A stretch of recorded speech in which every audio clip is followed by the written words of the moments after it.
இப்ப எனக்கு என்ன தோணுதுன்னா, இத நம்ம வந்து எதுக்கு நம்ம டைம் வேஸ்ட் பண்றோமோ என்னமோ! ஒரு வேள வேற ஏதாவது பக்கத்துல எதனா கடைக்கு கிடைக்கு வேலைக்கு போயிட்டு, அதுல வர சம்பளத்துல நம்ம நெனச்ச மாரி 10 பேருக்கு சாப்பாடு போடணுமா, இல்ல என்ன செய்யணுமோ, நம்ம அது மாரியே கூட செஞ்சிடலாம் போல இருக்குன்ற மாரி நான் இப்போ வந்து வெக்ஸ் ஆயி, மன உடைஞ்சு நிக்கிறேன். நீங்க சப்போர்ட் பண்ணீங்கன்னா, இத கன்டின்யூ பண்றேன். எனக்கு அந்த மாரி சப்போர்ட் கிடைக்கலன்னா, நான் கிவ் அப் பண்ணிட்டு இதையெல்லாம் வேணாம் நம்மளுக்கு செட் ஆகல அப்படின்னு நினச்சிட்டு என் வேலையை பார்க்கலான்னு இப்போதைக்கு யோசனையில் இருக்கேன். நீங்களும் லைவ் பார்த்துட்டு இருக்கவங்களும் அக்கா சொல்றது நான் சொல்றது கரெக்டா இல்லை நீங்கள் என்ன சொல்றீங்களோ சொல்லுங்க.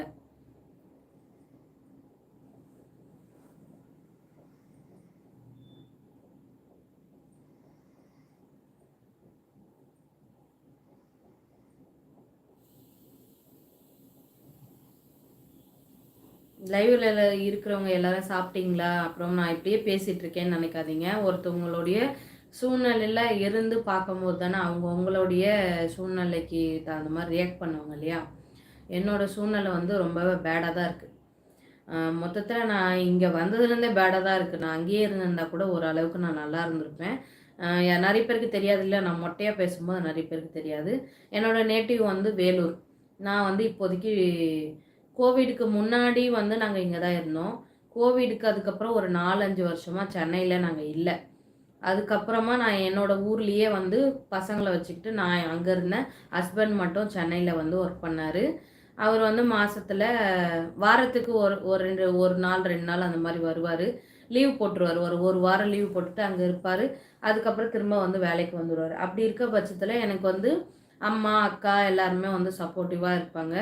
எனக்கும் பயம் இருக்காது. அதே மாதிரி எனக்கு தெரிஞ்ச ஊர், என்னோட ஊருன்றதுனால நல்லாயிருக்கும். எங்கள் ஊர் சைட்லேயும் விலைவாசிலாம் வந்து பார்த்தீங்கன்னா, இந்த அளவுக்கு கிடையாது. மேனேஜ் பண்ணுறதுக்கு ஓரளவுக்கு நல்லா தான் இருந்தது. ஆனா, இப்போ நான் வந்து 2 இயர்ஸா வந்து பார்த்தீங்கன்னா, அது மாரி கிடையாது. நெறைய சூழ்நிலைகள நான் கடந்து தான் வந்து நெறைய நேரங்கள்ல என்னோட சாப்பாடு கூட பார்த்தீங்கன்னா, நெறைய நேரங்கள்ல சிம்பிளா இருக்கும். நெறைய நேரங்கள்ல கிராண்டா இருக்கும்.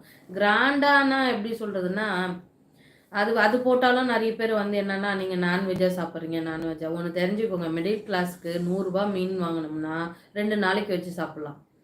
அப்ப ரூ. 100க்கு வந்து செலவு பண்ண யோசிப்பாங்களா?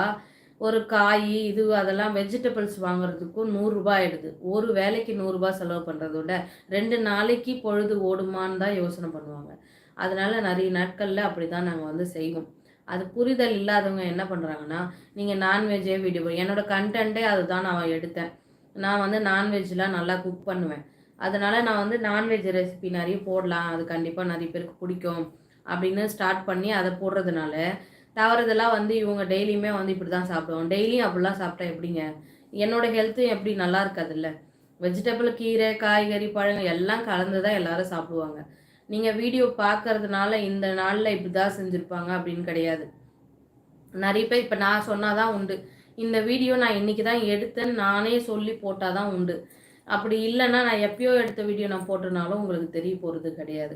அதனால வெளி பார்வைகளை வச்சு எப்பவுமே யாரையுமே வந்து மதிப்பிடக்கூடாது. அவங்களுக்கு என்னன்னு தெரியலையே அப்படின்ற மாரி நீங்க விட்டுறணும். அத அவங்கள ஜட்ஜ் பண்ணக்கூடாது. நான் இன்னைக்கு ஒரு வீடியோ போட்டிருந்தேன். நீங்க எவ்வளோ பேர் பார்த்தீங்கன்னு தெரியாது. இருந்தாலும் போயிட்டு பாருங்க. ஒரு உதாரணமா சொல்லியிருக்கேன் நானு. அதுதான் என்னுடைய நிலைமை. 3 நிமிஷத்துல இன்னைக்கு ஒரு வீடியோ போட்டிருந்தேன் நானு. ஆனா அத நீங்கலாம் யாரெல்லாம் பார்த்தீங்கன்றது கூட எனக்கு தெரியாது. லைவ் பார்க்குற மாரி தயவுசெய்து வீடியோவும் பாருங்க. சப்போர்ட் பண்ணுங்க. ஒருத்தவங்க இவ்வளோ சப்போர்ட் பண்றீங்க நீங்க லைவ்ல வந்துட்டு. இந்த அக்கா வந்து முன்னேறதுல நீங்க தானே சந்தோஷப்படுவீங்க. அப்போ வந்து நீங்க ஒரு வீடியோவுக்கும் போயிட்டு கொஞ்சம் பார்த்துட்டு அது எப்படி இருக்குன்னாவது நீங்க அதோட ஃபீட்பேக்கோ, ஒரு லைக்கோ, ஏதோ ஒரு கமெண்ட் பண்ணலாம். லைவ்ல எப்படியும் ஸ்பெண்ட் பண்றதுக்கு 1 நிமிஷம் செலவழிக்கிறம்போது, 1 நிமிஷமோ இல்ல சில பேர் 1 ஹவர் கூட என்னோட லைவ்ல வந்து ஸ்பெண்ட் பண்றாங்க. அவ்வளோ நேரம்லாம் வீடியோலாம் நம்ம போட மாட்டோம்ல. அதுக்குள்ளேயே தான் போடுவோம். 5 நிமிஷம், 8 நிமிஷம், 10 நிமிஷம் இந்த மாதிரியான வீடியோஸ் தான் இருக்கும். அதில் நீங்கள் உங்களுக்கு பாதி டைம் இல்லைனா கூட ஒரு 2 நிமிஷம் வீடியோ பார்த்துட்டு, அதில் என்ன சொல்ல வராங்கன்னு தெரிஞ்சுக்கிட்டு, அதை நீங்கள் கமெண்ட் போடுறது மூலயமா யூடியூப்பில் பொதுவாகவே வந்து பார்த்திங்கன்னா, நாங்கள் வீடியோ போடுறத விட, எங்கள் எஃபெக்ட்டை விட பார்க்குறவங்க கமாண்ட் போட்டு, லைக் போட்டு, அவங்கள வந்து எதனா ஒரு சப்போர்ட் பண்ணால் மட்டும்தான் இந்த வீடியோ நல்லா இருக்கு போல இருக்கு. அதனால தான் பீப்பிள்ஸ் வந்து லைக் பண்றாங்க, கமெண்ட் பண்றாங்க அப்படின்றது ரெக்கமெண்டேஷன் பண்ணும். நான் பாட்டு என்ன செலவழிச்சு ரூ. 1000 செலவழிச்சு நான் வீடியோ